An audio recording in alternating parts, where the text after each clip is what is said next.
Well, last month's quake in Napa caused major devastation to wineries up north, causing a trickle-down effect for local wine sales. And 23 ABC's Lindsay Adams joins us in studio, has more on what's happening to wineries in Tehachapi. Lindsay?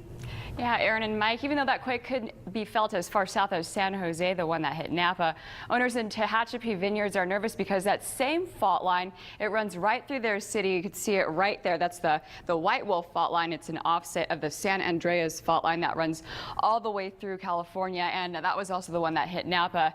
With all the processed wine that was ruined over the weekend, growers expect wine prices to go up significantly. These won't press.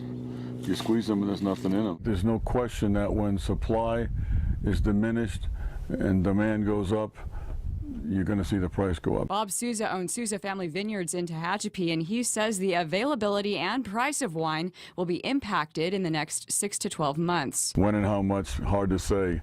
I would just answer that question. How much you think it's going to go up? I would say significant would be the fairest answer. Another economic hit for growers this year is the drought. Look at that. It's completely dehydrated.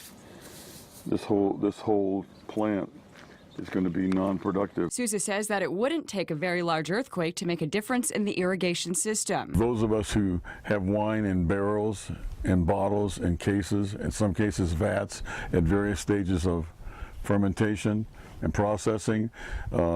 Stainless steel vats don't tend to break, but it's real easy to get them to tip over. 23 ABC meteorologist Elena Rusk says the White Wolf fault line near Tehachapi, that's an offset of the San Andreas fault line to hit Napa, has more major earthquakes for the state of California's recorded history than Southern California does. And this includes the quake to hit Kern County in 1952, and Tehachapi can be considered overdue for a quake. On average, they happen every 100 years or so, which appears to be the case with the White Wolf fault. But that doesn't mean that an earthquake couldn't happen tomorrow. That also doesn't mean that it will happen 50 years from now. You think about the Northridge earthquake was in '94, the Sylmar earthquake was in '71.